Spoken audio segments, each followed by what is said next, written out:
On attend sur YouTube de voir un peu ce qui se passe. Ça a l'air d'aller. On attend confirmation.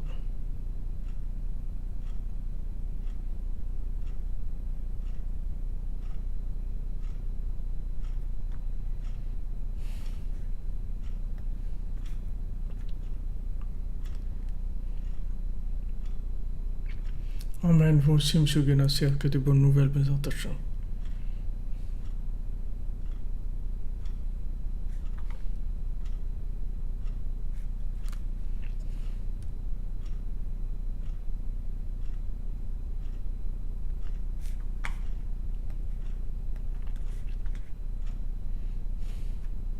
Ça marche sur YouTube. Ok, mes attachants. Alors, désolé pour ces trucs techniques. On y va. Voilà.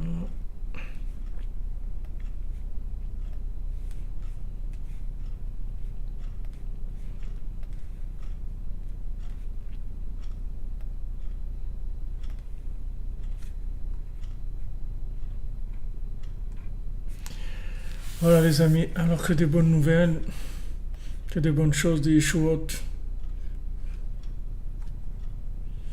des Yeshuot et des Nechamot, de bonnes nouvelles, Bezat Hashem. Tout dépend de l'Idgalout, du Dad, du Tzadik, c'est ça, de ça, de tes bons. Alors il faut les mains pour tous les malades, et particulièrement Rav Besançon, Israël Yitzhak Ben Fortuné, David Ben Masouda Cohen, Sandrine Bat Janine, Janine Bat Eglantine, Laura Esther Chava Batra, Daniel Laurence Bat Sultana, Aurélia Bat Rivka, Bezat Hashem. Que des bonnes nouvelles.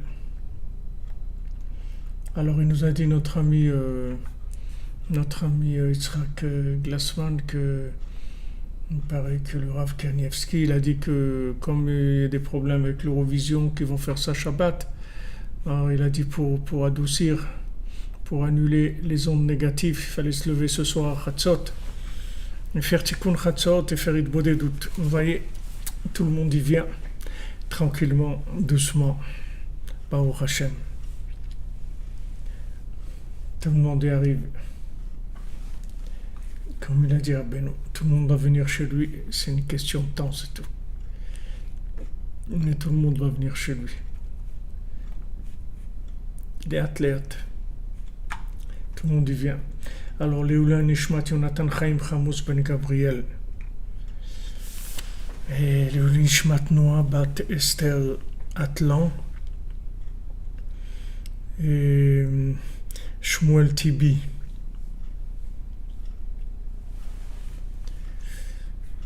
Et oui, voilà, le Rav Kanievski, le grand Rav Kanievski, il a dit que ce soir il faut se lever à Chatzot. Vous voyez. Baruch Hashem. Non, parce que des fois les gens ils pensent, les Breslev ils sont un petit peu. Ils sont un petit peu comme ça, extrémistes, ou ils ont des choses un peu spéciales, mais vous voyez que non.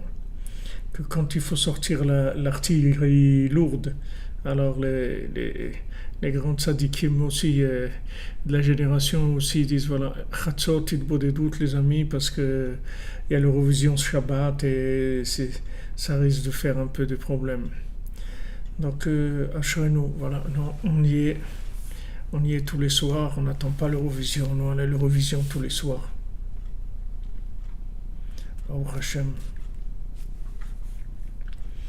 Donc on était dans l'étude d'Asfirat HaOmer, dans l'écoute à la route, et on a vu la semaine dernière,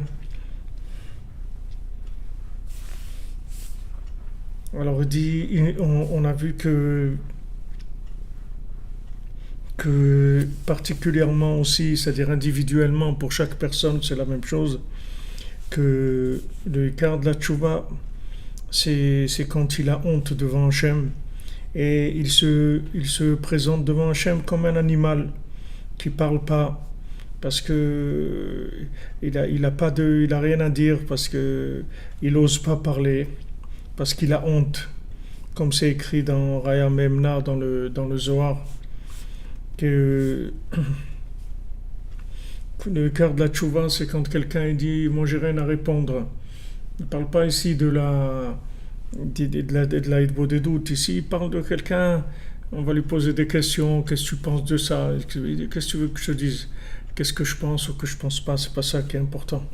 Ce qui est important, c'est qu'on a envie de revenir vers Hachem et de faire sa volonté. On veut qu'il y ait du changement dans le monde, il y ait de la paix, il y ait de l'échange entre les gens. Alors maintenant, quand il a honte, alors il vient devant Hachem comme un animal, quelqu'un qui a pas de... Il n'a rien à dire, il n'a pas de quoi parler, il n'a rien à dire. Alors il vient devant Hachem sans question, sans dire pourquoi ça et pourquoi ça. Il n'a pas de revendication. Alors ça même, c'est considéré comme un korban. C'est-à-dire quand quelqu'un il a cette attitude-là, alors il est considéré lui-même comme un korban. C'est-à-dire la personne elle-même, elle est considérée comme un korban. Par le fait que maintenant elle vient devant Hachem, et elle n'a pas de question, c'est tout. Elle vient devant Hachem sans question. Elle dit voilà, Hachem, moi je sais rien. Moi voilà, je te demande pardon pour ma folie et voilà, j'espère que ça va, que Bezat Hachem, tu vas accepter ma tchouva et que je vais pouvoir m'arranger un petit peu, pouvoir être différent. J'aimerais tellement faire ta volonté et être selon ce que tu veux. Alors, on vient devant Hachem comme ça, on n'a pas tellement de choses à dire. On est un petit peu, on dit rien, c'est tout. On vient devant Hachem, et on dit rien. C'est pas qu'on fait pas être beau des doutes, c'est ouais, c'est vrai, nous on a la vision, vous avez raison, la vision de Kérouvim. Donc voilà, on dit à Hachem, voilà, qu'est-ce qu'on peut dire? On essaye, c'est tout, on essaye Hachem. Voilà, exactement. Korban, c'est un sacrifice, c'est-à-dire que il vient comme une offrande, comme un sacrifice, voilà. C'est-à-dire la personne vient comme une libation, comme un sacrifice, parce que elle a honte de pas y arriver, etc. Tout en disant Hachem, qu'est-ce que tu veux? Voilà, je connais la vérité, Baruch Hachem, mais qu'est-ce que tu veux? Je suis loin, je suis très loin de faire ce que je devrais faire. Donc, Bezat Hachem, voilà, on avance lentement, mais sûrement, avec de la confiance dans les tzadikim. Vous voyez, regardez, quand on se trouve dans une situation comme ça, le Rav Kanievski voit une situation difficile, en Eretz Israël, profaner le Shabbat et tout. C'est vrai que la plupart des gens qui sont là-bas, c'est pas des gens qui sont juifs, ils n'ont pas l'obligation de garder le Shabbat, mais il y a sûrement là-bas aussi des juifs qui vont travailler, qui vont faire des choses. Donc ils se trouvent dans une situation désemparée. Qu'est-ce qu'il dit? Il faut se lever à Chatzot, il faut faire Hitbo des doutes. Voilà ce qu'il a dit de faire. Et nous, Baruch Hashem, tous les jours, on fait ça. Regardez, nous déjà, tous les jeudis soirs, on est au rendez-vous, on pointe. On n'attend pas l'Eurovision.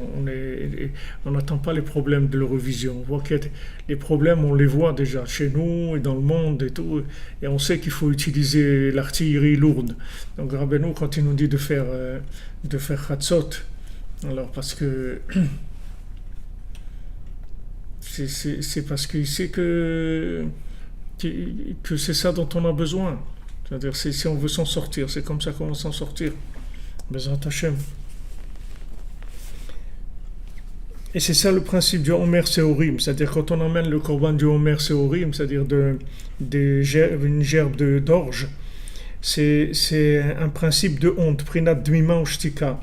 Shemakrivim Machal Behema. C'est-à-dire que c'est comme un principe de silence, c'est-à-dire qu'on amène une nourriture animale, on amène comme offrande une nourriture animale. C'est comme quelqu'un il amène quelque chose, mais il sait que que cette chose-là, elle n'a pas tellement de valeur. C'est une nourriture animale. Donc il amène ça pour montrer que voilà, il n'est pas, comme on dit, il n'est pas au top. Donc il amène ça. Il n'amène pas une super vache, une super vache normande, truc et tout, qui a été classée parmi les meilleurs animaux de l'année ou des trucs comme ça. Il amène des gerbes d'orge, que normalement c'est une nourriture animale. Parce qu'il a honte et il se tait. C'est-à-dire il amène quelque chose qui ne va pas faire parler de lui. Parce que ce qu'il amène, c'est très discret et très humble. Parce qu'on vient devant Hachem comme un animal, c'est-à-dire quelqu'un qui ne sait rien, comme on a vu dans la Torah 54. C'est-à-dire on est tombé dans le côté instinctif et animal parce que on s'est laissé avoir par l'imagination. Et on n'a pas encore trouvé le chant du berger pour nous sortir complètement de l'imagination. Donc on dit regarde Hachem, tu nous as montré de la lumière, c'est très beau et tout, mais regarde nous dans quel état on est. Donc on vient devant toi avec une offrande très simple, très discrète, très humble. Et voilà, on n'a rien à dire en fait. On ne va pas amener quelque chose, on ne va pas venir avec la fanfare. On vient avec des choses simples. Qui est la noupé les daber, parce qu'on n'a pas de revendication, on n'a rien à dire. Et c'est ça le principe de la tchouva. Le principe de la tchouva, c'est pas de la ramener, comme on dit. C'est pas de la ramener, de commencer à faire la fanfare et te dire ouais, c'est quoi un truc et tout. La tchouva, c'est que la personne elle sait très bien combien elle est loin et elle veut se rapprocher d'Hachem.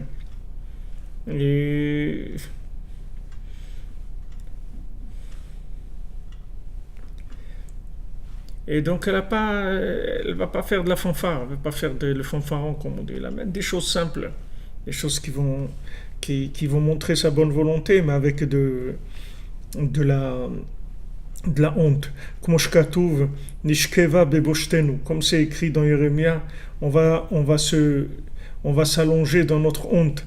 C'est-à-dire qu'on a tellement honte qu'on est couché par terre.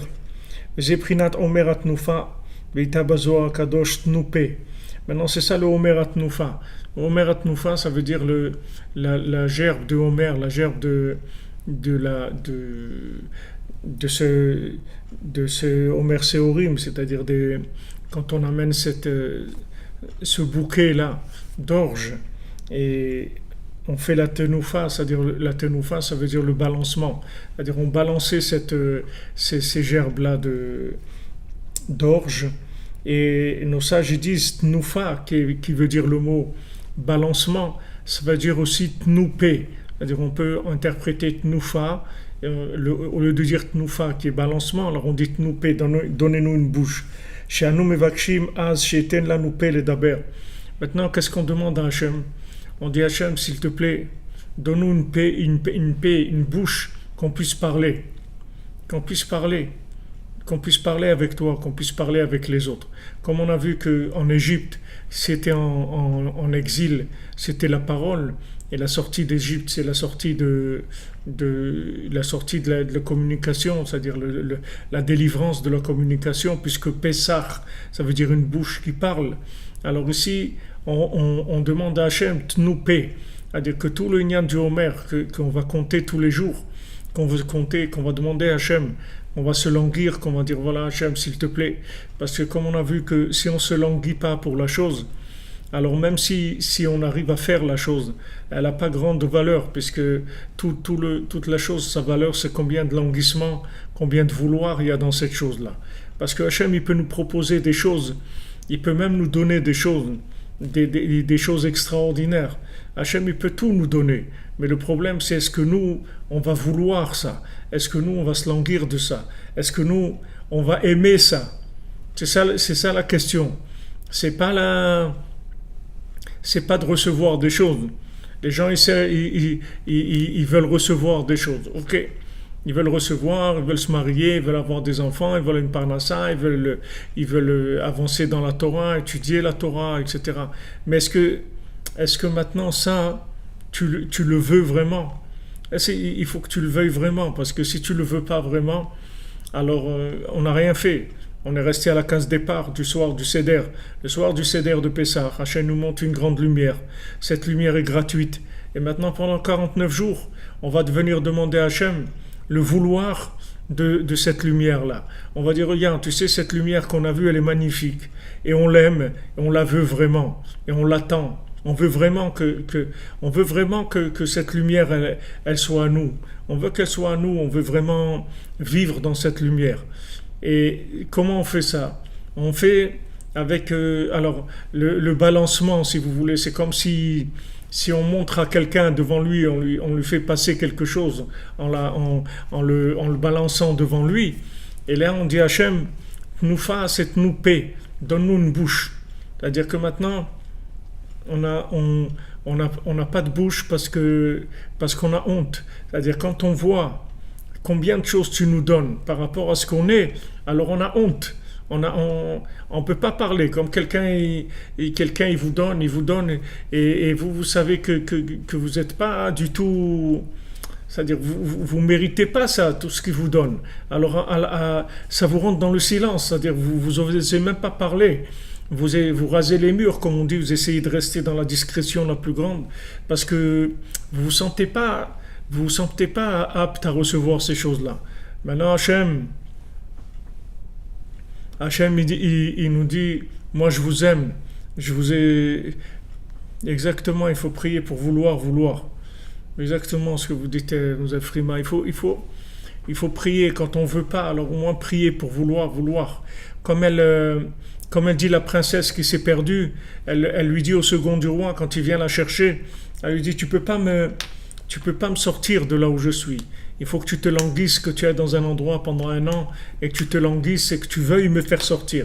Et à ce moment-là, tu pourras me faire sortir au bout d'1 an. Et il était tombé de 70 ans parce qu'il avait bu. Il avait bu, c'est-à-dire que... Qu'est-ce que ça veut dire qu'il avait bu? Ça veut dire que il avait utilisé la lumière d'Hachem pour se saouler, c'est-à-dire pour se gargariser lui-même avec cette lumière.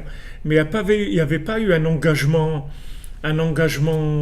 intime, personnel, moral par rapport à cette lumière-là. C'est juste bon. Alors il avait une lumière qui est belle, une lumière magnifique. Qui est-ce qui veut pas la lumière? Une belle lumière comme ça, quand on sort d'Égypte, avec toutes les plaies, toute l'ouverture de la mer Rouge, etc. Donc il est d'accord de faire partie du voyage, mais il est rentré dans le voyage pour se gargariser de lumière, mais c'est pas, il est pas rentré dans l'engagement, c'est-à-dire il n'est pas prêt à payer avec des efforts personnels cette lumière-là d'engagement. Donc elle lui dit, la princesse qui s'est perdue, elle lui dit, regarde, tu vois, je suis là devant toi, je suis dans la maison du Lotov, dans le palais du Pabon, et tu dois me sortir de là. Mais tu peux pas me sortir. C'est pas parce que tu es là que tu me vois que tu vas me sortir. Si tu veux me sortir, il faut que tu ailles développer le languissement et le vouloir. Et à ce moment-là, tu vas me faire sortir. Et lui, il a dormi 70 ans, c'est-à-dire il est tombé des 70 aspects de la Torah. Comment la Torah elle se manifeste sous 70 aspects. Donc lui, il est tombé de tout ça dans le sommeil. Il a dormi 70 ans. Et en fait, entre les 2 temples, il y avait 70 ans. C'est-à-dire, on aurait dû avoir aussi le 3e temple au bout de 70 ans. Et regardez combien de fois 70 ans. On a presque 30 fois 70 ans. C'est très très long parce que le 3e temple il est tellement parfait qu'il pourra pas venir dans le monde s'il n'y a pas un vouloir sincère, c'est-à-dire un vouloir que ce vouloir-là il va entraîner que je vais faire tout ce que je peux. Ça ne veut pas dire que maintenant je vais faire des grandes choses, mais je vais faire ce que je peux. C'est-à-dire que moi je vais faire voilà ce que je peux. Je vais amener l'offrande que je peux amener. Et c'est tout ce que je peux faire. Je ne peux pas faire plus que ça. Mais ce que je te promets, Hachem, c'est que ça, je le fais de tout mon cœur. Je fais un peu, mais c'est avec beaucoup de vouloir. Donc Hachem, ce qui l'intéresse aujourd'hui, c'est le vouloir. C'est pas que les gens ils font la chose, pratiquer la chose. Il y a des gens qui disent moi je suis pratiquant, moi je suis pas pratiquant, moi je suis comme si, c'est comme. C'est pas pratiquant ou pas pratiquant, c'est combien il y a de vouloir dans ce que tu fais. Donc Hachem, il va nous donner ces 49 jours-là pour permettre de vouloir. Là, par exemple, ce soir, on est dans Yesod chez Benetzach, la sphira de Yesod chez Benetzach. Et cette année, ça tombe que les sphirotes, elles sont par rapport aux jours de la semaine. Elles sont en harmonie avec les jours de la semaine. Parce que le vendredi, c'est la sphira de Yesod.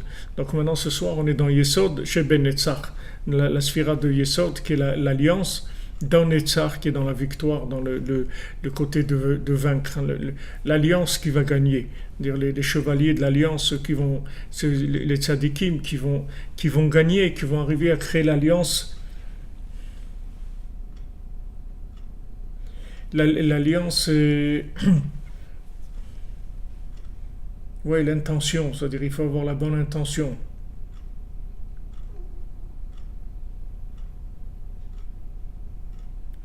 Exactement, Hachem il va nous donner dans sa miséricorde. Hachem, il n'y a pas de problème pour la miséricorde, les amis, mais c'est ce qu'il veut, c'est qu'on veuille, c'est tout.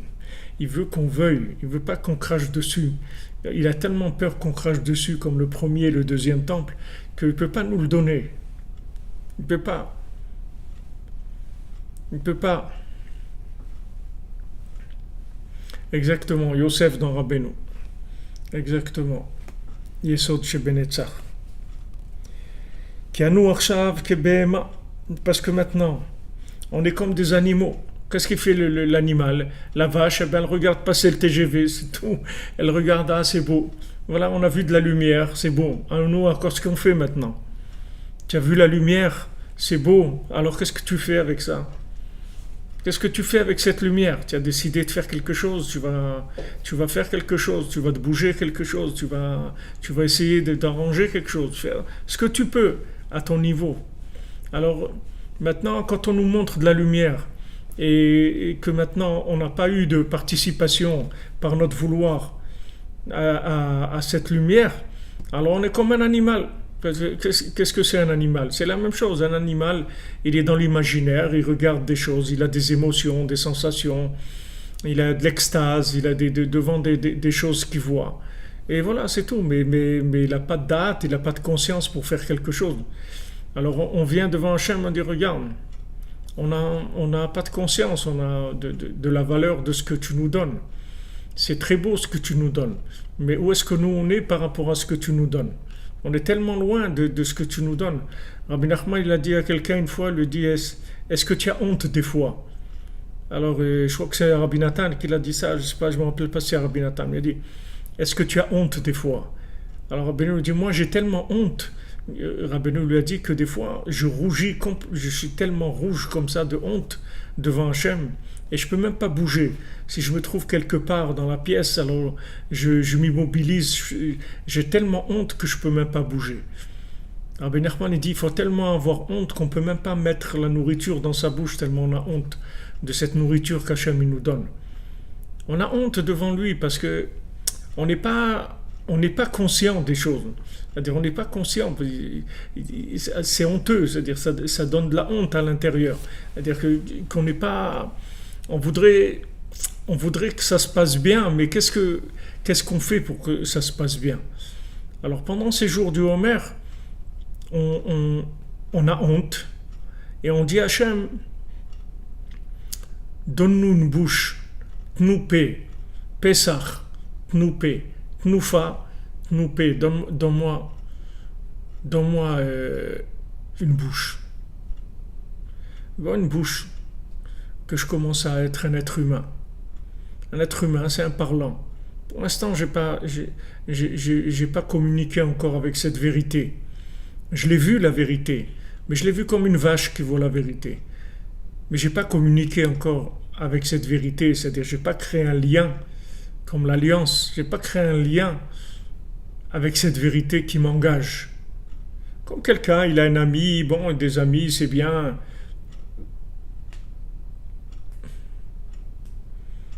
C'est bien, il a un ami, tout ça, mais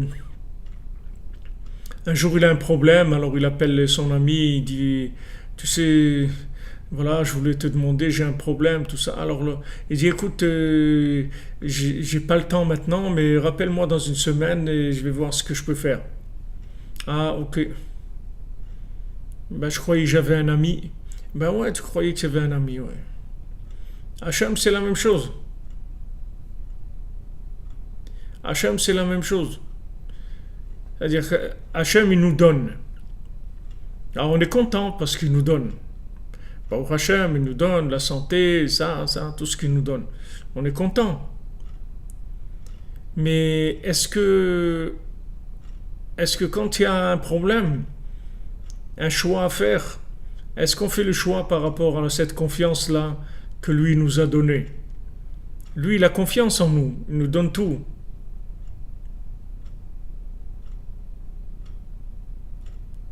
Hachem, il nous donne tout, il nous aime. Mais est-ce que nous, maintenant, on rend cette chose-là? Est-ce que maintenant, nous, on dit à Hachem, voilà, tu sais, maintenant, je vais faire un effort, je vais pas me laisser aller complètement. Je ne vais pas être un idiot, me laisser aller à des bêtises. Je ne vais pas me laisser aller. Voilà, maintenant, il y a une épreuve. Alors, quand il y a cette épreuve-là, de quoi que ce soit, par exemple de la shonara ou n'importe quoi que Hachem il n'aime pas qu'on fasse.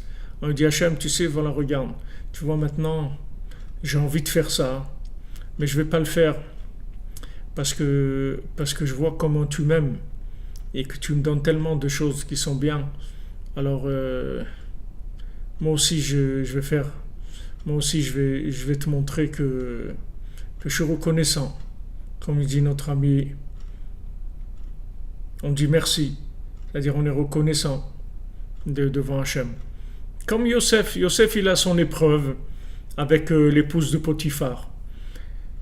Alors il dit comment je vais faire ça moi Hachem? Je peux pas faire ça Hachem. Hachem il m'a fait tellement de bien. Il dit pas j'ai pas envie. Il dit je vais pas faire ça Hachem parce que Hachem il m'a donné tellement de choses. Alors je veux établir une communication. Je veux établir une confiance. Est-ce que je communique avec Hachem? Alors c'est ça la bouche. La bouche c'est une alliance la bouche. Là, il y a l'alliance charnelle, mais il y a l'alliance de la bouche. La bouche, c'est une alliance. Quand on donne sa parole à quelqu'un. Il y a des gens, aujourd'hui, malheureusement, ils disent n'importe quoi. Et ils disent, ah ouais, bon, mais quand je t'ai dit ça, je pensais au truc. Il y a des gens, ils disent quelque chose, mais ils ne tiennent pas leur parole. Ils ne tiennent pas leur parole. Mais la parole, c'est une alliance. Celui qui ne tient pas sa parole, il est pas goum dans le brit, il est pas goum dans l'alliance. Parce que la parole, c'est une alliance. Quand on dit quelque chose à quelqu'un, on crée un lien avec cette personne-là. Quand tu dis à quelqu'un, voilà, je vais venir te chercher, ou la prochaine fois que je viens à Ouman, je te prends avec moi, etc. Alors ça c'est un engagement. C'est pas rien du tout.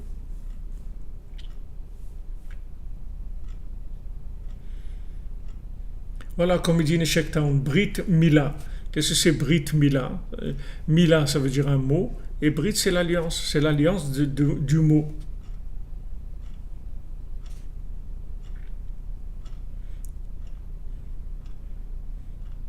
L'alliance du mot. Le mot, c'est une alliance. Quand je dis à quelqu'un, je te donne ma parole, qu'est-ce que ça veut dire je te donne ma parole? Qu'est-ce que ça veut dire je dis à quelqu'un, je te donne ma parole? Qu'est-ce que je lui ai donné? Quelle parole je lui ai donné? Je te donne ma parole, ça veut dire que c'est un engagement d'un lien de confiance qui va s'établir entre nous. C'est ça ce qu'on demande à Hachem. Nous paie, donne-nous une bouche. Donne une bouche, enfin, qu'on ait une bouche qui parle avec la parole d'engagement. Pas du blabla qu'on est en train toute la journée de blabla, des trucs. Attends, viens, on s'engage. Viens, on s'engage. Alors on a honte. On vient de dire Hachem, donne-nous une bouche. Donne-nous, s'il te plaît, une bouche. On n'a pas de bouche. On a de la boucha, oui, on a de la honte, mais on n'a pas de bouche. On n'a pas de bouche, c'est-à-dire on n'a pas la valeur de la parole. On a perdu la valeur de la parole. Comment des gens ils disent, à part le mensonge, même ce qui n'est pas du mensonge, on ne parle pas maintenant de mensonge, on parle de ne pas tenir sa parole, c'est-à-dire de ne pas arriver à créer un engagement. C'est-à-dire que voilà, je peux servir Hachem, je peux faire ma prière, je peux faire beaucoup de choses, mais est-ce que je suis engagé? C'est-à-dire que est-ce que maintenant c'est prioritaire dans ma vie? Est-ce que Hachem il est prioritaire? Voilà, il y a maintenant une occasion de consommation de quelque chose. Je sais qu'Hachem, il est pas d'accord avec ça. Est-ce que maintenant, je peux me retenir parce que j'ai eu un engagement de la parole? Alors Rabbeinu, il nous dit, regarde, ce qui te manque en fait, c'est la parole. Si tu sais pas ce que c'est la parole, c'est tout. C'est que tu es quelqu'un de muet, c'est tout. Tu sais pas ce que c'est la parole. Non, mais moi, voilà, je parle. Non, non. Tu n'as jamais parlé dans ta vie. Parce que si tu avais parlé, cette parole-là, elle t'aurait aidé à devenir la chose dont tu as parlé. Si tu savais ce que c'était la parole. Hachem, il a une parole créatrice, d'accord?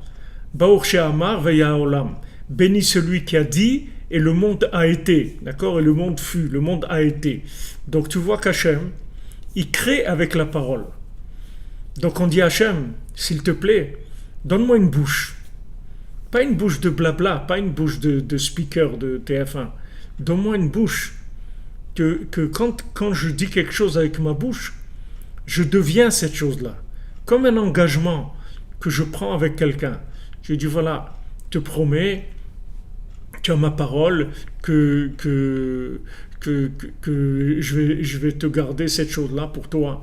Je te vendrai telle chose, ou je garde cette chose pour toi, ou je t'accompagnerai là-bas, etc. Tu as ma parole. Maintenant, qu'est-ce que ça veut dire tu as ma parole? Ça veut dire que maintenant, si tu connais la force de la parole, ça veut dire que quand tu t'engages avec la parole, en fait, c'est ça qui te donne la force de devenir la chose sur laquelle tu t'es engagé. Mais maintenant, comme on a perdu l'usage de la parole, puisque notre parole, elle n'a pas d'alliance, donc c'est pas une vraie parole, c'est une parole de blabla, c'est pas une vraie parole. Parce que la parole, elle est engageante normalement. C'est-à-dire la parole, elle crée le lien.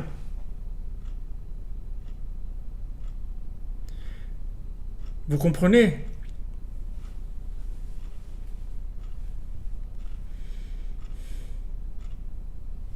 Vous comprenez ce que ça veut dire? C'est-à-dire quand on demande à Hachem de nous donner une parole, là, une bouche, nous paie, donne-nous s'il te plaît une bouche.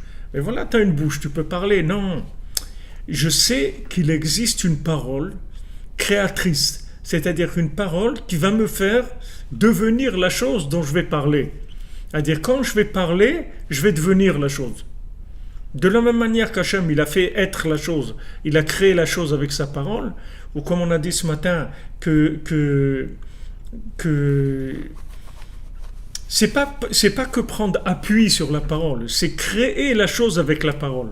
C'est-à-dire découvrir une forme de parole qui fait que cette parole me fait devenir la chose dont je vais parler. En fait, la prière, c'est ça. C'est-à-dire que normalement, on prie pour devenir... Quand Rabbeinu dit que le plus grand plaisir qu'Hachem il ait jamais eu, c'est quand on prie sur l'enseignement. C'est-à-dire on a appris quelque chose, c'est un enseignement qui touche notre esprit, notre cœur, et maintenant on prie, on demande à Hachem, s'il te plaît, aide-moi à devenir cet enseignement-là que j'ai appris. Parce que c'est pas parce que j'ai appris que je vais le devenir, mais maintenant avec la parole, je peux devenir. C'est-à-dire le principe de la parole, c'est que la parole, elle crée l'âme de la chose, qui permet de devenir la chose. Quand on dit nafshi yatsa bedabero, c'est-à-dire mon âme, elle est sortie en parlant. C'est-à-dire quand j'ai parlé, j'ai créé l'énergie qu'il faut pour devenir cette chose-là. Maintenant pour l'instant, c'est un projet. C'est-à-dire qu'Hachem, même si matériellement, Hachem il nous a fait sortir d'Égypte, et pour nous donner la Torah, vous voyez que c'est un projet, puisqu'il n'a pas tellement bien marché le projet. Pourquoi? Parce qu'on n'est pas arrivé à libérer la parole. On est, bien qu'on l'ait libéré partiellement, mais on ne l'a pas libéré complètement. Mais maintenant, Bezrat Hashem, maintenant, avec la force que le Rebbe donne, que Rabbi Nachman il donne, avec tous les tikkunim qu'il nous donne, tous ces conseils qu'il nous donne, de Chatzot, de l'Aïdbodidut,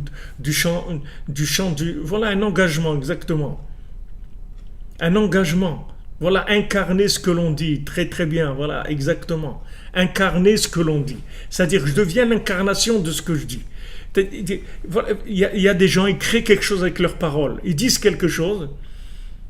Et Rabbeinu dit que la parole, c'est très important, que la émouna, la foi, elle dépend de la parole. Rabbeinu dit, fais attention de ne pas dire des choses, parce que de ne pas dire n'importe quoi, parce que ce que tu dis, ça peut t'obliger à faire la chose, même si tu n'as pas envie. Ne dis pas à quelqu'un, je vais te frapper, par exemple. Parce que si tu dis ça, tu peux créer le fait que tu vas le frapper, même si après tu ne veux plus le frapper. Mais le fait que tu as dit, je vais te frapper, ça peut créer que tu vas être obligé de le faire. Parce que ta parole, elle a créé la chose. Ta parole, elle a créé la chose.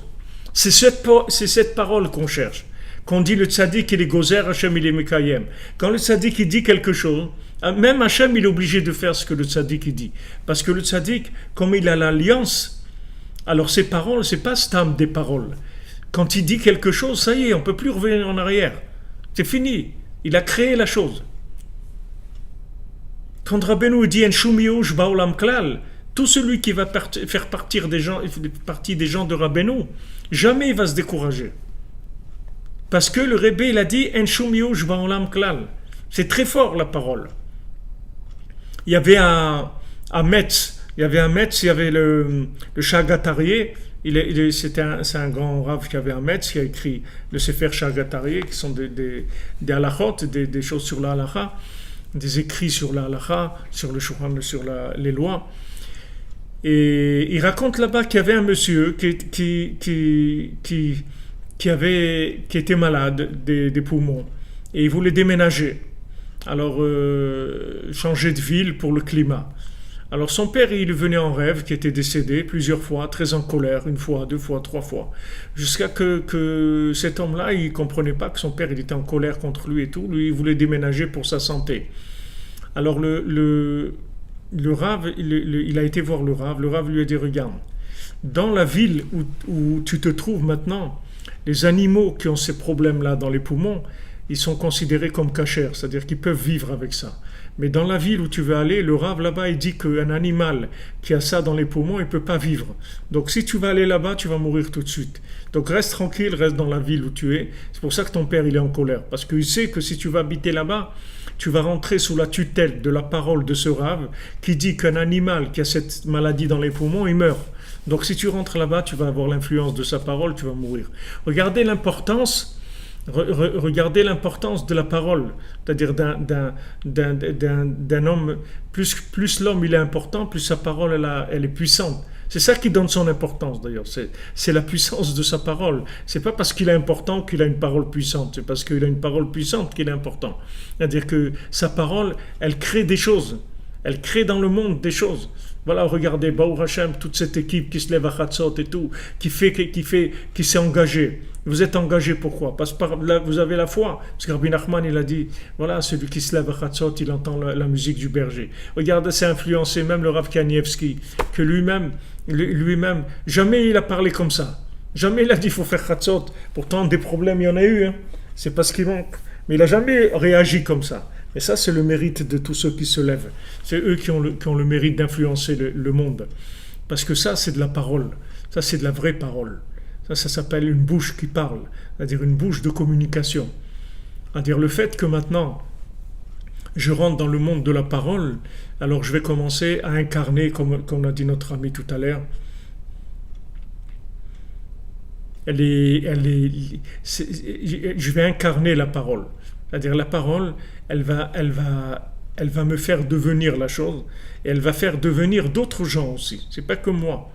Rabbeinu dit une parole, dibour she'eno nishma v'nitkabel lo nikra dibour. Une parole qui n'est pas entendue et acceptée, elle s'appelle pas une parole. C'est-à-dire si vous avez parlé avec quelqu'un, Mais il a pas attrapé ce que vous avez dit. C'est-à-dire, ça l'a pas engagé ce que vous avez dit. Alors, ça s'appelle pas une parole. Même si vous avez parlé. Bien sûr, il faut faire très attention de ne pas dire des mauvaises paroles. Parce qu'on peut incarner, chas v'shalom, ces mauvaises paroles. Il faut jamais dire des choses, je vais faire ça, ou des trucs. Des fois, la personne, elle est énervée, elle dit des trucs. Ouais, je vais aller faire ça. Il faut jamais dire ça. Parce que la parole, elle peut obliger la personne. Même si après, elle regrette. Ça, c'est fini. Du moment où la parole, elle a eu son aval, c'est-à-dire qu'elle a été validée, ça y est, elle s'est incarnée ça y est, c'est devenu une incarnation dans l'action. Et dans le bien, c'est la même chose aussi. C'est-à-dire, à force de dire des paroles bien, alors on finit par devenir ces choses-là. Donc ici, ce qu'on veut avoir, c'est ce secret-là. On demande à Hachem, regarde, on a un problème. Regarde Hachem, on a un problème. Bémet, vraiment Hachem, tu nous donnes des choses, tu nous montres des merveilles, c'est extraordinaire. Ce que tu nous as montré, les splendeurs de la spiritualité, les splendeurs de tout ce qui est lien avec toi, c'est magnifique et tout. On voit les splendeurs de la Torah, la splendeur de secret de la Torah, la splendeur du Zohar, comme Rabbi Shimon nous dit, Zohar, le Zohar, Bezohar da yefkun migaluta, avec ce Zohar, on va sortir de l'exil. Ok, mais donne-nous une bouche, c'est-à-dire donne-nous le secret de la parole qui est créatrice. On veut devenir la chose. Donc donne-nous la parole qui nous fait devenir la chose. Comme l'alliance, elle permet d'avoir des enfants. C'est-à-dire l'alliance charnelle, ça permet d'avoir des enfants. Alors l'alliance de la bouche, elle fait naître la chose. C'est-à-dire pour l'instant, la chose n'existe pas. Avec la parole, je vais la faire devenir. En fait, le système, il marche comme ça. Hachem, il nous fait du marketing avec la Torah. Il nous montre la vérité de la Torah. Mais c'est publicitaire, c'est pour nous intéresser. Maintenant, on voit la chose, on dit, ouais, ça me plaît beaucoup. Maintenant, comment on va faire? Ça me plaît. C'est pas parce que ça me plaît que, ok, j'ai fait les vitrines, d'accord? J'ai vu un costume à 2000 euros. Waouh! Il est beau le costume, mais c'est pas parce qu'il est beau que j'ai les moyens de le payer. Maintenant, comment je fais pour payer les choses? Ok, j'ai vu la lumière, magnifique, je suis d'accord, 100%, j'ai aucun doute sur la lumière.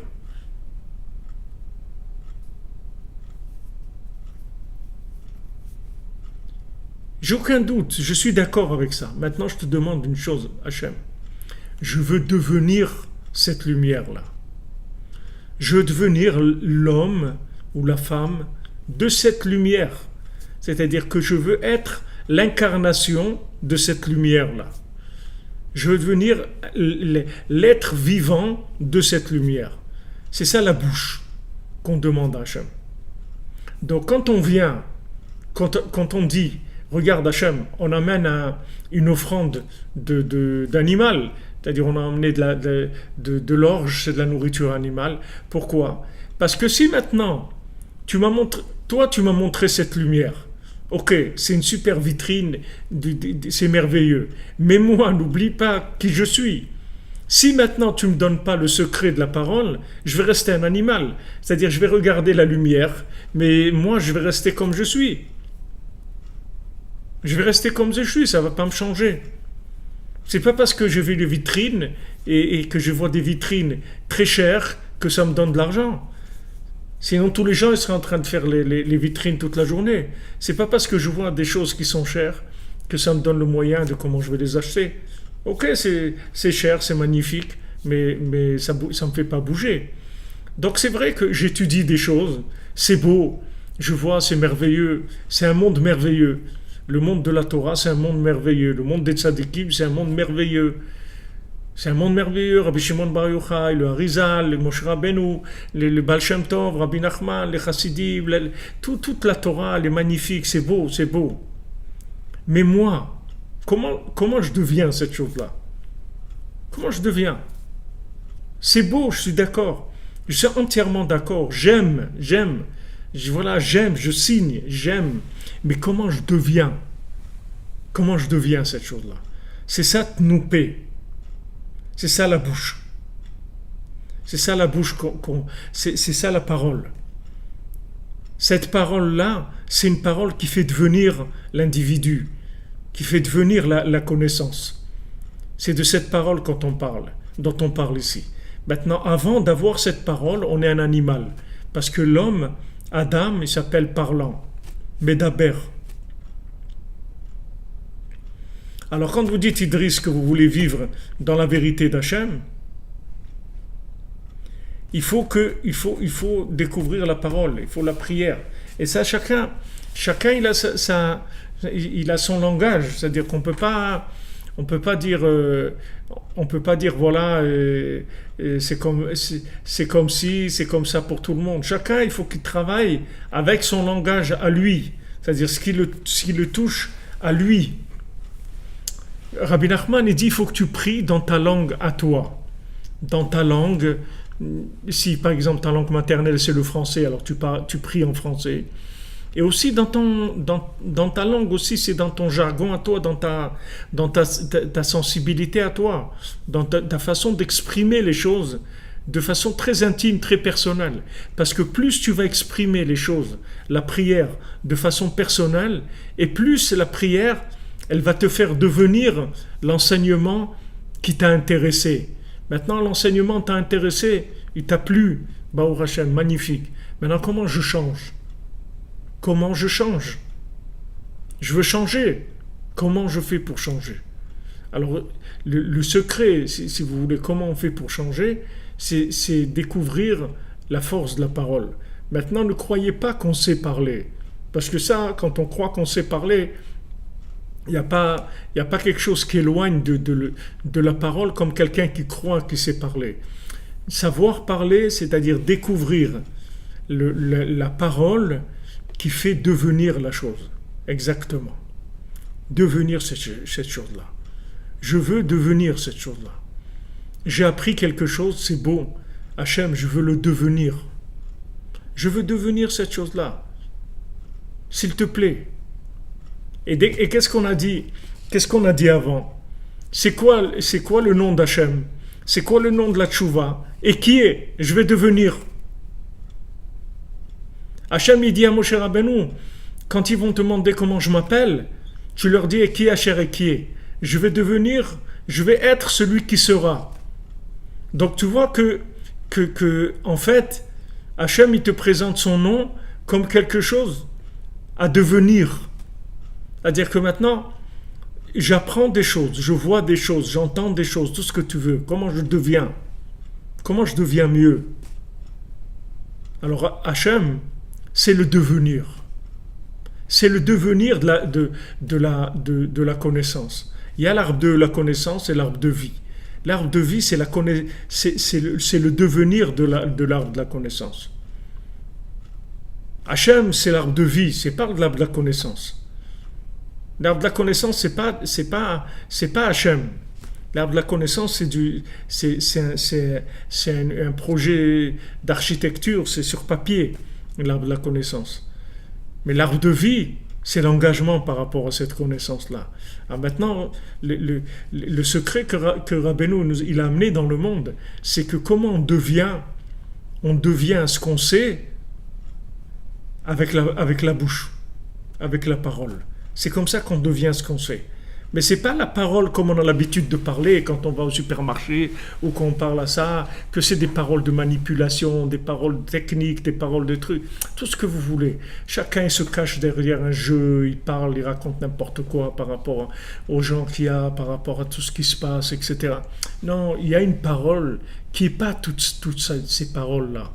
Il y a une parole que quand vous dites cette parole sur un sujet, sur un concept, vous allez devenir le concept dont vous allez parler. C'est fini. Ça peut être en dansant, ça peut être en ce que vous voulez. C'est personnel. C'est personnel. Mais sachez déjà que ça existe. Déjà, sachez que ça existe. Qu'il existe une parole créatrice pour chacun d'entre nous. Il existe une parole créatrice. Que cette parole-là, elle va changer le monde. elle va vous changer à vous, et elle va changer le monde. Que les gens ils vont entendre cette parole, ils vont changer. Pourquoi je vous dis j'écoute, ma vie change? Parce que dans les paroles des tzadikim, dans les paroles de Rabbi Nachman, il y a la force de changer l'individu. Parce que ce sont des paroles qui viennent du monde de l'alliance parfaite avec Hachem. Ce n'est pas des paroles qui viennent de l'intellect. Ce sont des paroles qui ont une puissance d'alliance très très forte et qui y agissent sur chacun d'entre nous. Maintenant, Rabbi Nachman nous demande à chacun notre participation personnelle dans l'engagement par la parole. Maintenant, cette parole, c'est un secret, parce que si on la découvre, on change tout de suite. On change tout de suite. Quand vous dites à quelqu'un, je te donne ma parole, voilà exactement, comme dit M. Michael Rouault, je suis prière, c'est ce qui est exactement, Chazak, c'est ce qu'il dira David Ameller. Ve'ani tfila, moi, je suis prière. Qu'est-ce que je suis, moi? Je suis prière. Moi, je suis prière. Qu'est-ce que ça veut dire je suis prière? Ça veut dire je me suis construit avec la prière. Sache que moi, je suis le résultat de la prière. Je ne suis pas le résultat d'efforts, des nerfs ou des concepts olympiques. C'est pas ma Torah, ce ne sont pas des concepts olympiques. Ma Torah, je l'ai eue qu'avec de la prière, avec des pleurs, de la prière, avec de la communication avec Hachem. C'est que de là qu'elle vient, ma Torah. Elle ne vient pas d'ailleurs. Ce que je suis devenu, tu vois ce que je suis, c'est de la prière. Va'ani tfila, c'est tout. Moi, je suis prière, c'est tout. Je me suis construit avec la prière, je me suis construit avec la parole. Mais c'est merveilleux, parce que nous, on croit que c'est les Jeux Olympiques qu'il faut.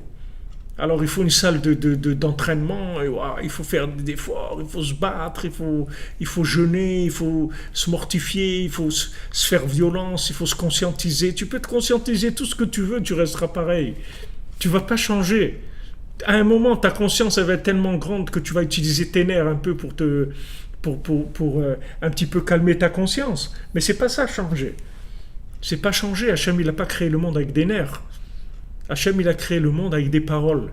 Quand Hachem, il a dit à Moshe, tu vas parler avec le rocher, et il a frappé le rocher.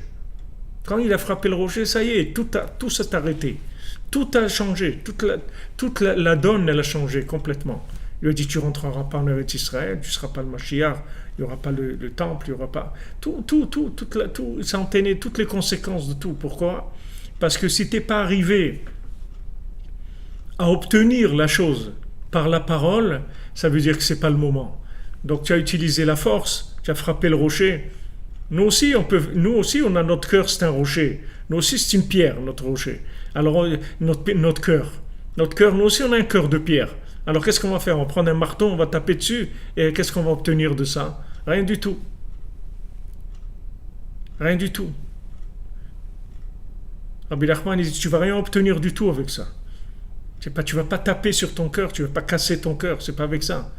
Tu vas parler, et tu vas découvrir la force de la parole. Tu vas découvrir la force de la parole. Comment la parole peut changer? Mais vous voyez, dans notre vie de tous les jours, des fois vous pensez quelque chose, vous avez pris une décision, etc. Et vous parlez avec quelqu'un de confiance, quelqu'un qui vous aime, quelqu'un avec qui vous pouvez discuter. Et vous voyez que quand vous parlez, ça change. Ça change. Vous changez de décision, vous voyez plus les choses de la même manière. Vous voyez que la parole, elle peut changer le concept d'un individu, parce que tous nos concepts intellectuels, c'est de l'imagination. Des fois, l'imagination, elle colle avec la réalité, et des fois, elle ne colle pas avec la réalité. Donc, on a besoin d'avoir un tri dans l'imagination. Et ce tri dans l'imagination, il se fait avec la communication.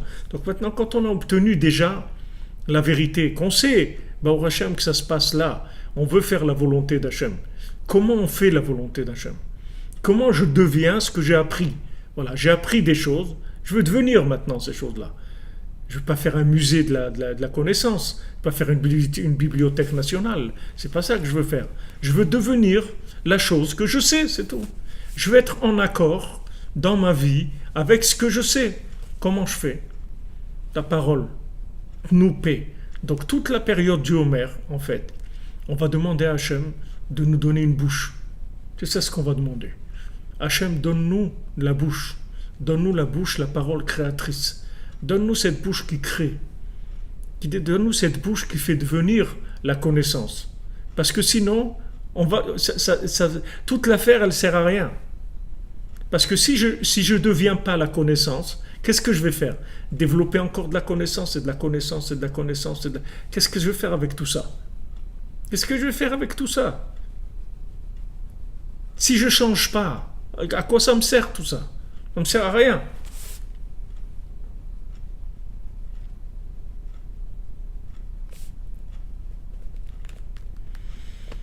Pour Hachem Idriss, vous voyez des miracles. Vous voyez des miracles. Vous voyez des miracles. La parole, elle fait des miracles parce qu'elle crée. Elle est créatrice. Donc vous ne pouvez pas dire je ne peux pas. Il n'y a personne qui peut dire je ne peux pas. Si tu ne peux pas, si tu ne connais pas ça, si tu ne connais pas ce secret de la parole créatrice. Mais si tu connais la parole créatrice, tu ne peux pas dire je ne peux pas. C'est vrai, tu ne peux pas. Mais tu vas voir que tu vas pouvoir. Pas comme tu es maintenant. C'est pas comme tu es maintenant que tu vas pouvoir. C'est que la parole, elle va te faire devenir la chose que tu veux être. Donc tu vois qu'elle a une possibilité de créer. Donc utilise la parole. Utilise la parole. Il y a des mésententes, des choses, on ne s'entend pas dans la famille, dans le couple, avec les enfants et tout. On parle, on échange. On échange. Avec la parole, on va créer des liens. Et ces liens-là, ils vont nous faire échanger des énergies. Et ces énergies vont nous faire changer. On va faire devenir quelqu'un d'autre. Donc le système de la Sphirata Omer, c'est ça. C'est que maintenant, on vient devant Hachem. On dit, regarde, tu nous as montré de la lumière extraordinaire. Mais en fait, quand tu m'as montré cette lumière-là, j'ai une honte terrible. Parce que je vois que je suis tellement loin de ça que en fait, j'ose même plus bouger. Comme il dit, Nishkeva beboshtenu, on va se coucher par terre de notre honte. Voilà, c'est vrai, on a vu de la lumière, c'est magnifique, mais on s'est couché par terre. Cette lumière, elle nous a mis par terre. Ok, j'ai vu, c'est beau, c'est tellement beau que j'ai tous mes défauts, toutes mes comme on dit, toutes mes lacunes, tous mes trucs qui sont sortis. Ça m'a fait ressortir tous mes manques, tout ce qui ne va pas chez moi en fait. Donc qu'est-ce que j'ai fait? J'ai honte. Ça m'a donné de la honte. Cette connaissance, ça m'a rendu honteux.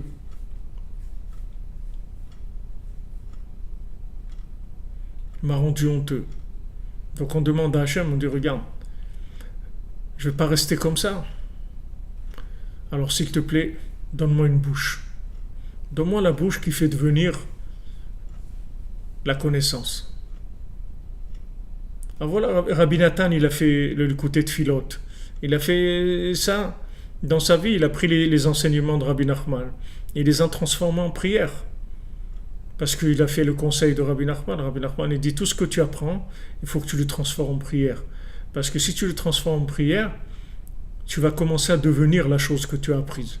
Même si tu ne vois pas un changement énorme tout de suite, mais tu verras, ça va venir. Petit à petit, tu vas voir que tu vas changer. Et si tu vois que ça met du temps, alors sache que il y a beaucoup de choses à travailler. Donc, ça prend du temps, c'est tout. On ne peut pas aussi te changer violemment, sinon tu vas te détruire. Tu vas te détruire complètement. Si le changement, si le changement est radical, ça va te détruire. Donc, on est obligé de faire un changement progressif dans toutes les sphirotes, comme on fait dans le Sphirata Omer. On passe dans toutes les sphirotes 7 x 7 pour que le changement il se fasse de façon progressive, il se fasse dans la douceur. Sinon, c'est... Alors on demande à Hachem, s'il te plaît, donne-moi une bouche. Je ne sais pas parler. Je ne connais pas ce dialogue-là, le dialogue qui fait devenir, qui change l'individu. C'est ce dialogue qui m'intéresse.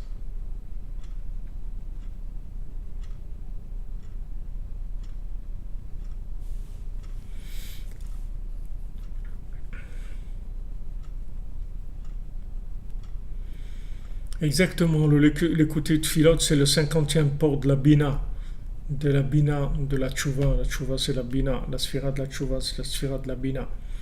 Tiens que c'est la 50e porte. Merci, M. Benaï. Merci, Madame Pascal.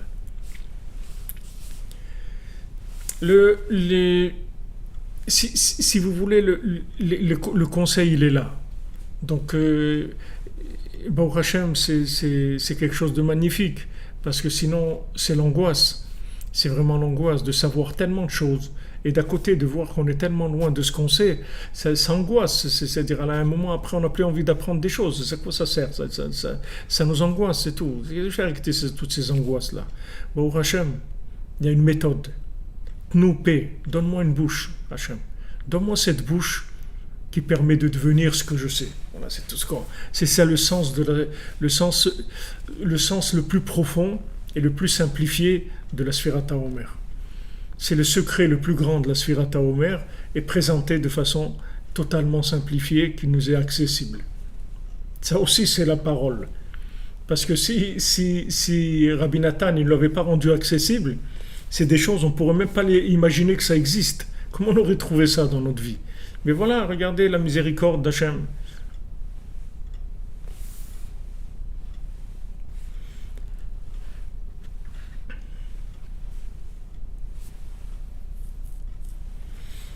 Exactement, Esav, comme il dit M. Eric Bank, Esav, il a complètement laissé tomber la parole. Il ne croit pas dans la parole créatrice, il croit que dans les mains.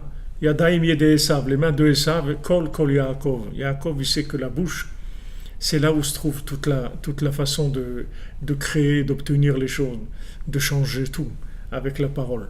Tandis que Esav, il croit que c'est avec les mains. Et avec les mains, on ne va pas très loin. Avec les mains, on ne va vraiment pas très loin. Les mains, c'est la manipulation. Ok, maintenant j'ai une leçon de morale, j'ai appris qu'il ne faut pas faire de la lachon hara.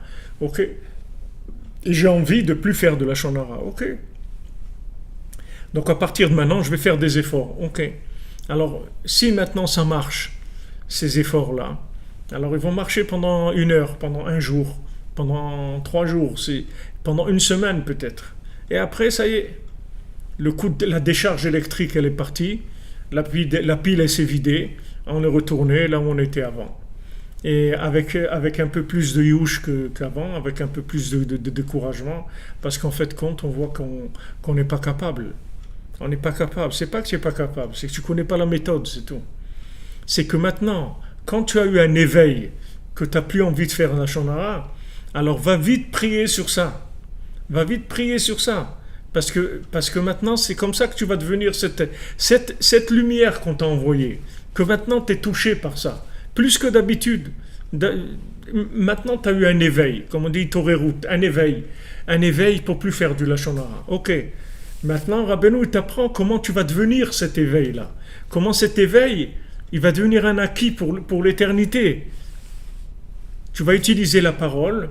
Cette parole-là, elle va concrétiser cet éveil dans quelque chose de durable, dans quelque chose qui va vivre. Anitfila, tu vas devenir cette chose-là avec la prière. Et si tu fais pas de la prière, tu verras que la batterie va se vider. Ça prendra le temps que ça prendra, mais ça va se vider.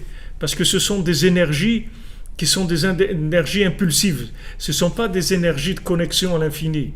Ce sont des énergies impulsives. Ces énergies impulsives, elles vont partir. Même si c'est très fort, même si le choc il est très fort. Il y a des gens, ils ont vu des miracles dans leur vie. Et quand ils ont vu ce miracle-là, ils ont mamache pris une décision que maintenant ils allaient changer complètement et qu'ils ne feraient plus jamais de bêtises. Et que ça y est. Et c'est vrai quand ils ont pris cet engagement. Mais c'est un engagement impulsif, mais sans méthode durable. Sans la méthode pour faire acquérir cette conscience-là de manière définitive. Alors Rabbeinu nous apprend, nous paix, donne-moi une bouche, donne-moi le secret de la parole qui permet de devenir ce que je sais. J'ai un éveil Et je veux rester dans cette chose-là. Je ne veux plus retomber. Comment je ne retombe plus? Je vais devenir, avec la parole, je vais devenir la chose.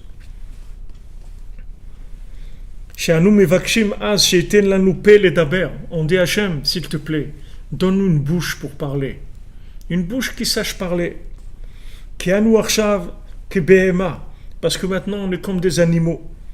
C'est-à-dire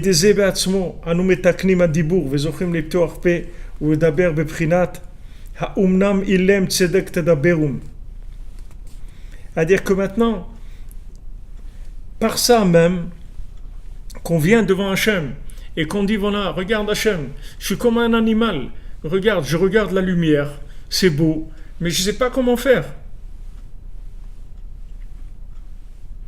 Exactement, Pascal. C'est-à-dire, la parole, ça devient de la projection à la création. Ouais, du plan à la création. Mais déjà, il faut savoir que la connaissance, c'est un plan, c'est pas une réalité. La plupart des gens, ils prennent leurs rêves pour des réalités, c'est-à-dire ils prennent la connaissance pour une réalité. La connaissance, c'est pas une réalité. La connaissance, c'est une information, c'est tout. C'est pas une réalité.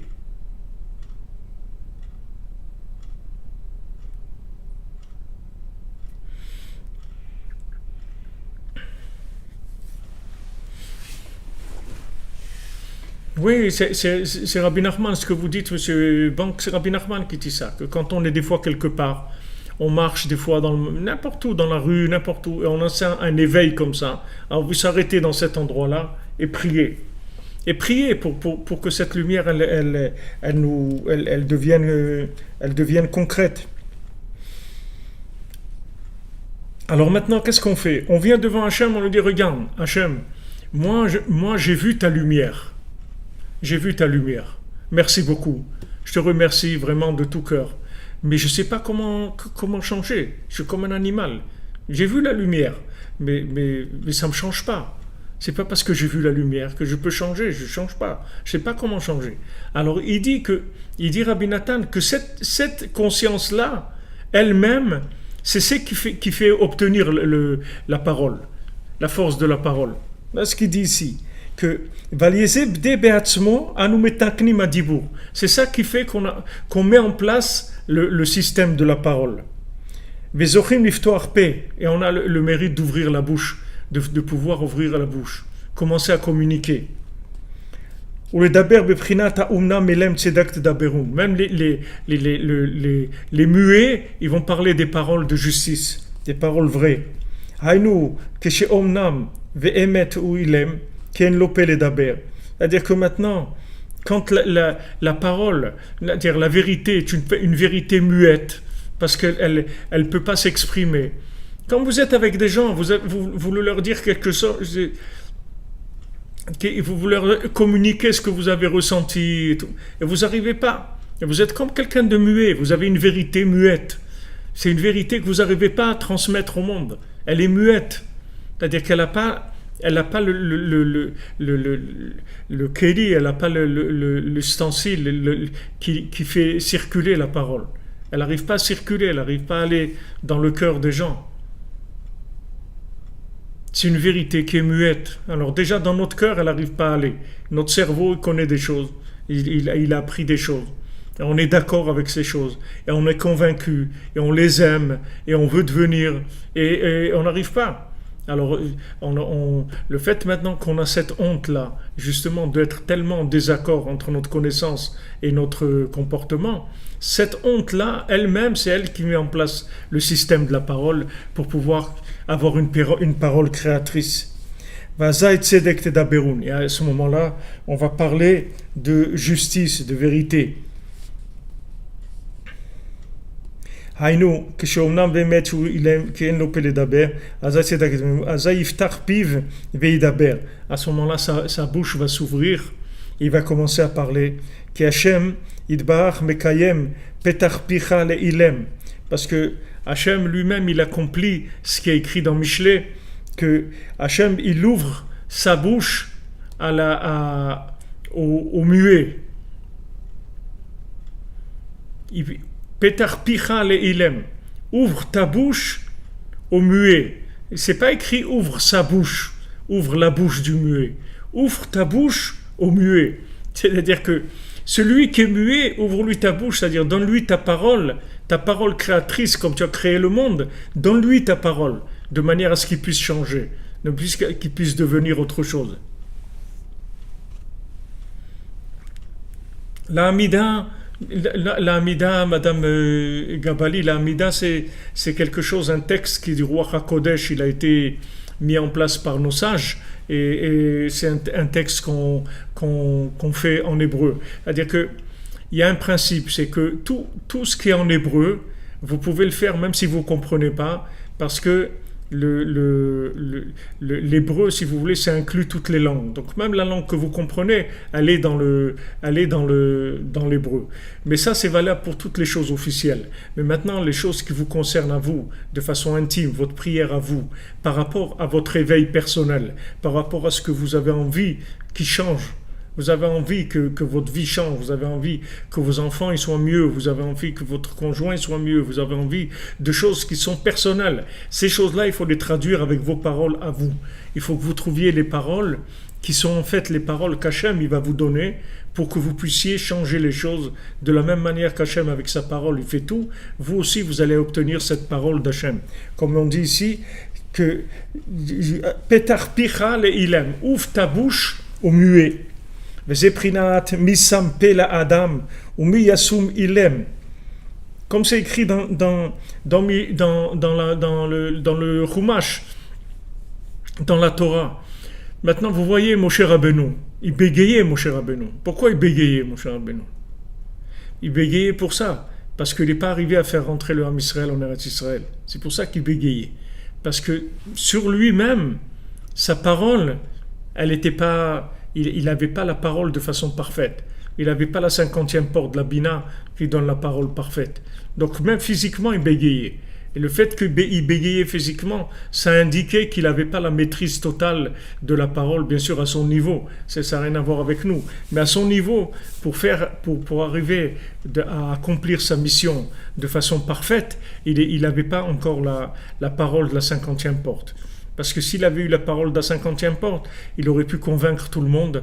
D'abord, il aurait fait sortir 100% des gens d'Égypte et pas 20%. Et avec ces 20%, il serait arrivé en Eretz Israël. Mais il n'est pas arrivé. Les autres, ils sont venus, ils ont parlé de la Shonara sur Eretz Israël, ils ont commencé à faire des bêtises, etc. Et il n'est pas arrivé. Il n'est pas arrivé à obtenir la parole qui pouvait les convaincre complètement. Donc, ils étaient à moitié convaincus. Il y avait beaucoup de lacunes dans leur conviction et ça a donné ce que ça a donné pour qu'on puisse après continuer. Mais ça s'est pas terminé de son vivant. Comme Rabbeinu, il n'a pas terminé et il termine.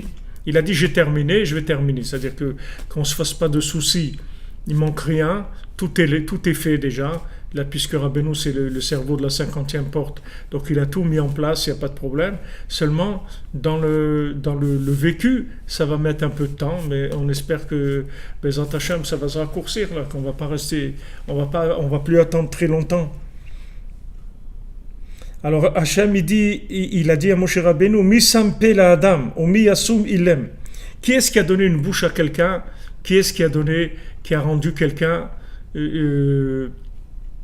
muet? Hachem il demande à Moshe Rabbeinu. Il aime Daïka. Pourquoi il aime? Haïnou Mishe Messi Mitzmo qu'il aime, qui Messi Mitzmo qu'il aime, il y a des ashtika ve'abusha, chez Shvichudami, il y a des élitaken achore ekie, Shugimatri Adam, venase mimeno dom lachem, canal, va aller des nase prinat Adam, vegeder Adam, au moins d'aber. Voilà, extraordinaire. Extraordinaire.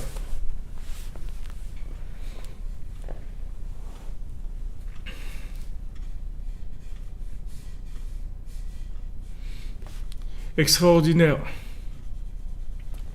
Regardez, il dit ici Rabbi Nathan, Mi shemasi matzmo keilem, parce qu'Hachem il a dit celui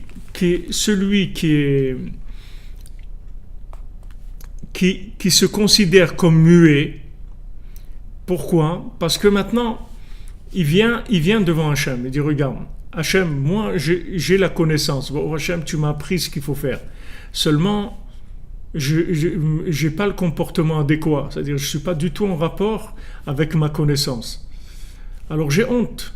Alors j'ai pas de questions. Je commence pas à me plaindre, à dire ouais, c'est quoi ça, etc. Non, pas du tout. J'ai honte. J'ai honte de moi-même. J'ai honte de savoir des choses que j'applique pas.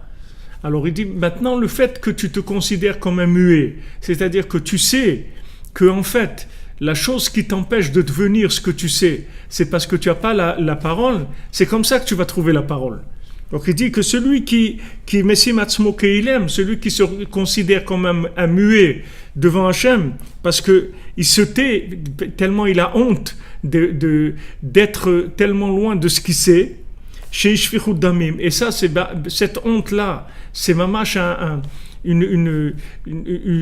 ça lui fait couler le sang en lui, le mauvais sang qui durcit son cœur. Donc ça va arranger, ça va réparer le Shem Ekié, le Shem qui s'appelle devenir, que maintenant, quand le Shem devenir, le nom d'Hachem qui est Ekié, quand on le fait à l'envers, alors la valeur numérique c'est Dam, c'est 44, c'est le sang. Venaasem imeno Dom l'Hachem. Maintenant au lieu de Dam qui est le sang, ça devient Dom, c'est-à-dire se taire pour Hachem. Maintenant je me tais pour Hachem.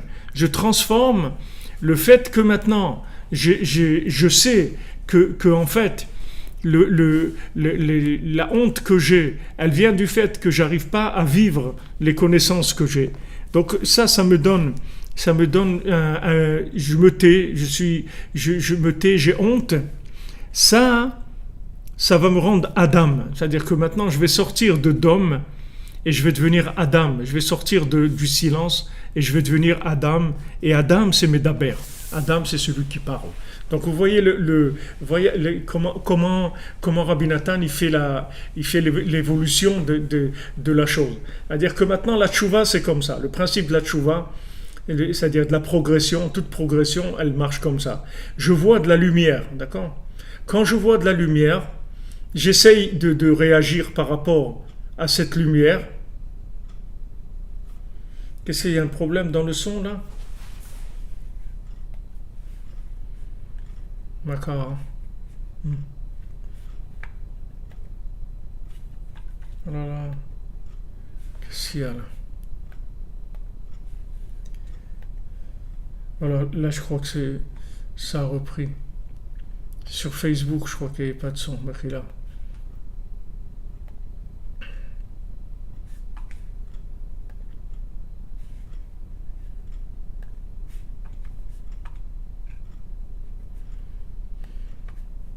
C'est bon, là, vous avez autre... Ah, merci. Merci, Madame Gbali.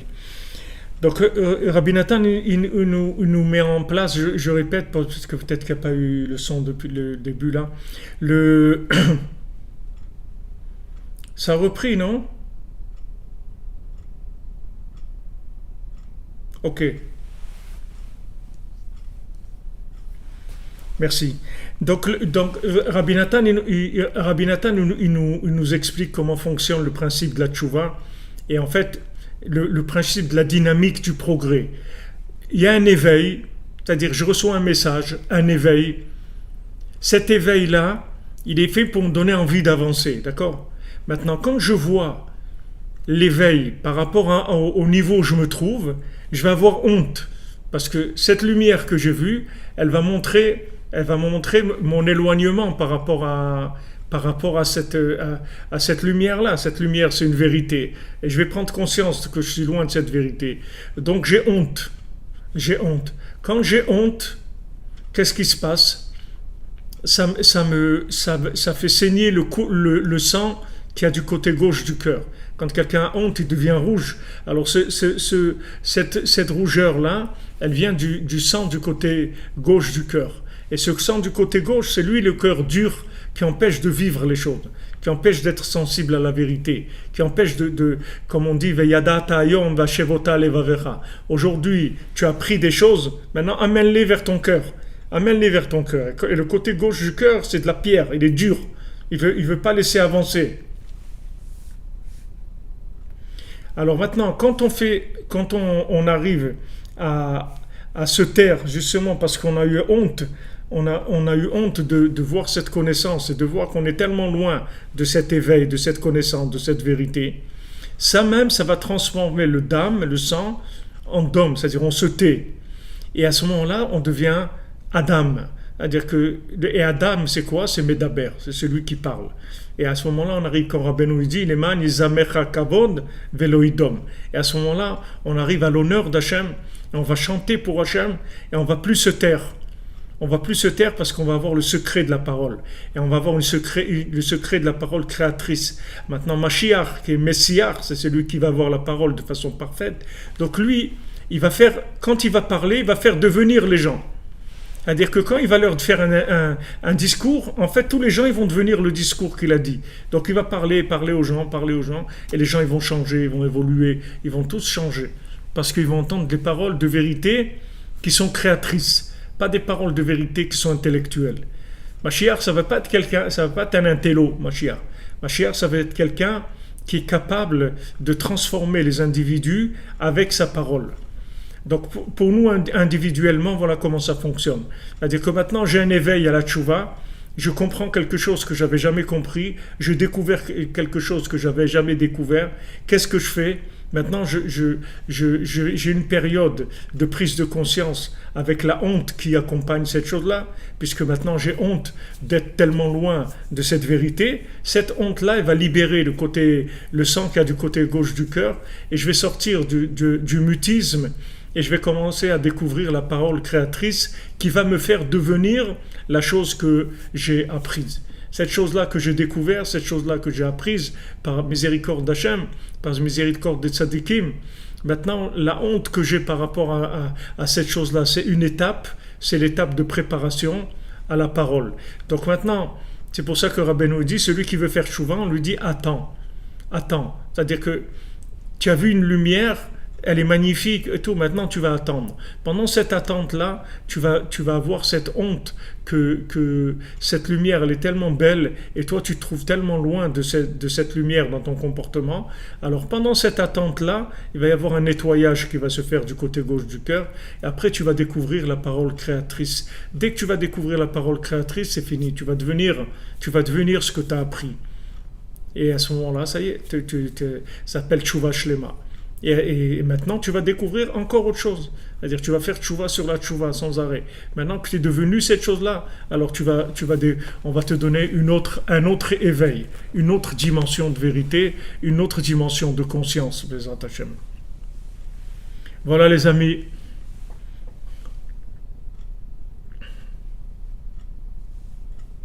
Oui, c'est des ouvertures.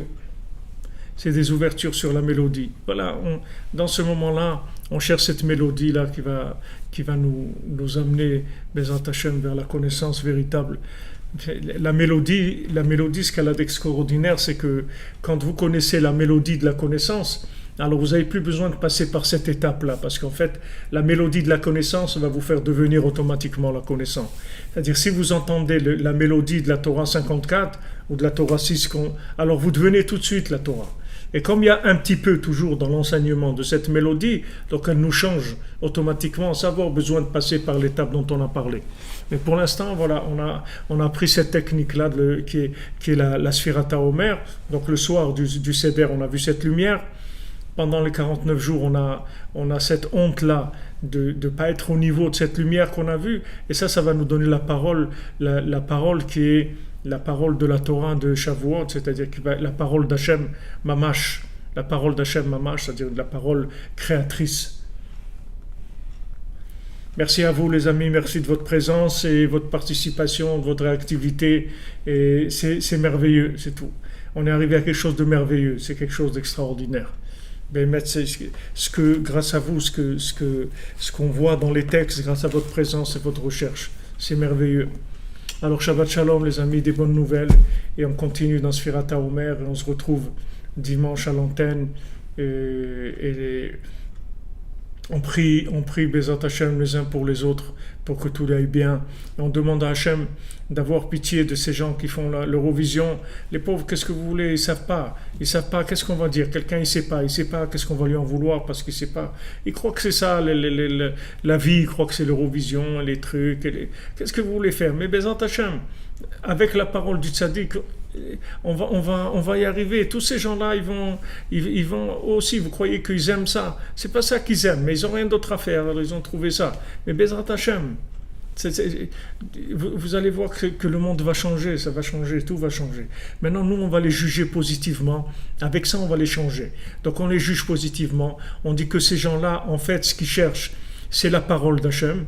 Mais pour l'instant, ils n'ont pas découvert cette chose-là. Donc, ils sont en train de faire des activités comme ça qui leur donnent un peu de joie pour ne pas mourir. Qu'est-ce qu'ils vont faire? Ils ne vont pas mourir, non? Donc, ils font ça de l'Eurovision et tout. Ça les occupe, c'est sympathique. Ils rigolent, il y a de l'amitié, il y a un petit peu de joie. Et bien, Hachem, quand viendra le moment qu'Hachem il va avoir pitié d'eux, comme il a eu pitié de nous, parce que nous, on aurait été sûrement... Enfin, moi, personnellement, j'aurais été bien pire que l'Eurovision. L'Eurovision, c'est déjà un niveau extraordinaire pour moi. Mais voilà, Hachem, il a eu pitié de nous, qu'il ait pitié d'eux aussi, gratuitement, comme il l'a fait avec nous, dans la miséricorde, dans la douceur, que Shalom, il n'y a aucun mal de ça. Aucun mal de ça. Que de la bonté, Bezat Hachem. Voilà, comme il dit, voilà, Stefano et Sanjeli, les gens, ils deviennent fous parce qu'ils ont besoin d'amour et de bénédiction. Alors, ils essayent de chercher là où le plus proche d'eux. Ils ne savent pas que ça existe. Je peux vous promettre que si quelqu'un il savait que ça existe Ouman et Tikkun HaKlali, il n'aurait pas été à l'Eurovision, il serait venu à Ouman. Donc il ne sait pas, c'est tout. À nous de diffuser et de demander à Hachem de nous aider à amener la parole du tzaddik chez ces gens-là pour le bien de l'humanité, pour qu'on termine en douceur, en beauté, Bezat Hachem. Shabbat Shalom les amis, merci pour tout, merci de votre aide, votre soutien, votre présence et qu'Hachem vous bénisse, il vous amène toutes les bénédictions du tzaddik, que le tzaddik vous donne tout ce que vous avez besoin, tout dans la facilité et la joie, Bezat Hachem.